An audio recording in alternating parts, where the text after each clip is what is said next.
Praise lord. ఈరోజు దేవుని వాగ్దానము కీర్తన గ్రంథము 103 అధ్యాయము 1-2 వచనాలు చదువుకుందాం. చూడండి. నా ప్రాణమా యెహోవాను సన్నతించుము, నా అంతరంగమునున్న సమస్తమా ఆయన పరిశుద్ధ నామమును సన్నతించుము. నా ప్రాణమా యెహోవాను సన్నతించుము, ఆయన చేసిన ఉపకారములలో దేనిని మరువకుము.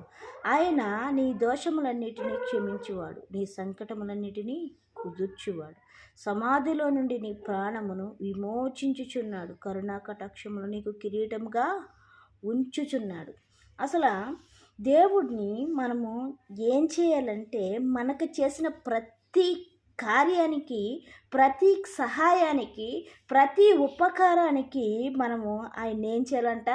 స్తుతించేవారిగా ఉండాలంట. ఇక్కడ దావీదు గారు ఏం చెప్తున్నాడంటే, నా ప్రాణమా యెహోవాను ఏంటంటే స్తుతిస్తున్నాడంట. ఏంటంటే ప్రాణముతో చెప్తున్నాడు, యెహోవాను స్తుతిస్తున్నాను అంటున్నాడు. ఇంకా ఏమంటున్నాడు? నా అంతరంగమున నా సమస్తమా. ఒకటి కాదండి, అంతరంగంలో ఏమైతే ఉన్నాయో ఆ సమస్తానికి చెప్తున్నాడు ఆయన. ఏంటంట? నా అంతరంగంలో ఉన్న సమస్తమా ఆయన పరిశుద్ధ నామమును సన్నుతించుము అంటున్నాడు. ఏంటంట? ఆయన నామము ఎలాంటి నామం అంట? పరిశుద్ధమైన నామం అంట. ఆయన నామము ఎలాంటి నామము? పరిశుద్ధమైన నామం. అలాంటి నామాన్ని ఎరిగిన మనము ఎలా ఉండాలంటే పరిశుద్ధులుగా ఉండాలి. ఆ పరిశుద్ధ నామమును ఎరిగిన మనము పరిశుద్ధులుగా ఉండినట్లయితే దేవునికి మహిమ కలుగునుగాక. ఎందుకంటే అలాంటి పరిశుద్ధ నామమును ఎరిగిన మనము పరిశుద్ధముగా ఉంటూ దేవునికి ఇష్టకరమైన పనులు చేసినట్లయితే ఆయన మనకి ఏం చేస్తాడంట? చూడండి, ఆయన చేసిన ఉపకారములలో దేనిని మరువకుము అంటున్నాడు. ఆయన ఎన్నో ఉపకారాలు చేస్తున్నాడు, ఎన్నో అద్భుతాలు చేస్తున్నాడు, ఎన్నో ఆశ్చర్య కార్యాలు చేస్తున్నాడు. ఇది నా వల్ల కాదు, ఇది నా వల్ల కాదు, ఇది నా వల్ల జరగని పని అని అనుకున్నా కూడా దాన్ని మనతోటి ఆయన చేయించగలిగిన శక్తిమంతుడండి. అయితే అవి చేసిన తర్వాత, జరిగిన తర్వాత, అద్భుతాలు జరిగిన తర్వాత మనమే ఆయన్ని విడిచిపెట్టేసేవారిగా ఉంటున్నాం. దయతో మనల్ని ఆయన క్షమించమని అడిగేవారిగా ఉందామండి. ఎందుకంటే మనకి ఎన్నో అద్భుతాలు, ఆశ్చర్యకార్యాలు చేసినా కూడా మనం ఆయన్ని విడిచిపెట్టేసేవారిగా ఉన్నాం. అయితే వాక్యముతో మాట్లాడుతున్నాడు ఆయన మనతోటి. ఆయన చేసిన ఉపకారములలో దేనిని మరువకుము. ఎందుకంటే ఈ క్షణాన్ని మనం ఇలా బ్రతికి ఉండడానికి కారణం కేవలం ఆయన చేసిన ఉపకారం అండి. ఎందుకంటే ఆయన చేసిన ఉపకారాన్ని బట్టే మనము కేవలము బ్రతికి ఉండేవారిగా ఉంటున్నాం. ఇంకా ఏమంటున్నాడు? ఆయన నీ దోషములన్నిటినీ క్షమించువాడు. నువ్వు ఎన్నిసార్లు మర్చిపోయినా కూడా దేవుణ్ణి, నువ్వెన్నిసార్లు దేవునికి విరోధంగా ప్రవర్తించినా కూడా ఆయన నీ దోషాలను, నా దోషాలను, మనందరి దోషాలను ఏం చేస్తున్నాడంటే ఆయన క్షమించగలిగిన దేవుడండి.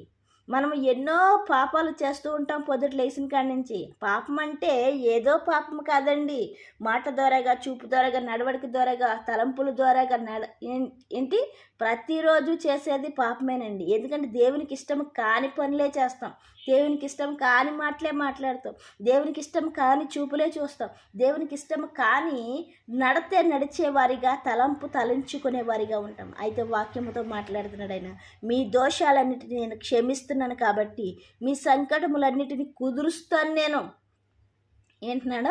ఏమంటున్నాడండి? మన దోషాలన్నిటినైనా క్షమించేవాడిగా ఉన్నాడంట. అయితే మనం చేసిన ప్రతి తప్పుని ఆయన దగ్గర ఒప్పుకొని మనం ముందుకు నడిచేవారిగా ఉండినట్లయితే దేవునికి మహిమ కలుగునుగాక. ఇంకా ఏమంటున్నాడు? సమాధిలో నుండి నీ ప్రాణమును విమోచించుచున్నాను, కరుణ కటాక్షములు నీకు కిరీటముగా ఉంచుచున్నాను. ఆయన కరుణ లేకపోయినట్లయితే మనం ఈ క్షణం ఇంకా మనం బ్రతికి ఉన్నామంటే కేవలం ఆయన మనల్ని కరుణించబట్టి, సమాధిలో నుండి నీ ప్రాణమును నేను ఏం చేస్తున్నాను అంటున్నాడు? విమోచిస్తున్నాడు అంటున్నాడు. ఒక భయంకరమైన పరిస్థితుల నుంచి మనల్ని ఆయన ఏం చేసేవాడిగా ఉన్నాడు? సురక్షితంగా పెట్టేవాడిగా ఉన్నాడు, సురక్షితంగా చూసేవాడిగా ఉన్నాడు. ఎందుకంటే మొన్న భయంకరమైన ఆ యొక్క యాక్సిడెంట్ నుంచి దేవుడు నన్ను చాలా ఇదిగా కాపాడాడండి. ఎందుకంటే సమాధిలోకి వెళ్ళిపోయినేమో అనుకున్నాను, నేను చనిపోయానేమో అనుకున్నాను. కానీ అటువంటి స్థితిలోంచి కూడా ఆయన కాపాడగలిగిన దేవుడు. ఎందుకంటే మనము చేసిన ప్రతీదీ కూడా ఆయన క్షమించగలిగిన దేవుడు. ఎందుకంటే మనమే ఆయన్ని చేసిన కార్యాలను వివరించకుండా ఉండేవారుగా ఉంటాం. అలా వివరించకుండా ఉండకుండా దేవునికి చేసిన కార్యాలు మనం వివరించుకునే వారిగా ఉందాం. ఆయనకి కృతజ్ఞతాస్తుతులు చెల్లించుకునే వారిగా ఉందాం. ఆయన మన పాపాలు క్షమిస్తున్నాడు కాబట్టి మరలా ఆ పాపములోకి వెళ్ళకుండా దేవుని ఆరాధించుకునే వారిగా ఉందాం. ఎందుకంటే ఆయన ఎలాంటి దేవుడంట? పరిశుద్ధమైన దేవుడంట. ఆయన పరిశుద్ధమైన దేవుడు కాబట్టి మనం పరిశుద్ధులుగా ఉండి దేవునికి ఇష్టకరమైన జీవితాన్ని జీవించే వారిగా ఉందాం. దేవుడిచ్చిన పరిశుద్ధ వాక్యం దీవించును గాక. వాక్య పరిచర్యలో మీ సహోదరి. ఆమేన్.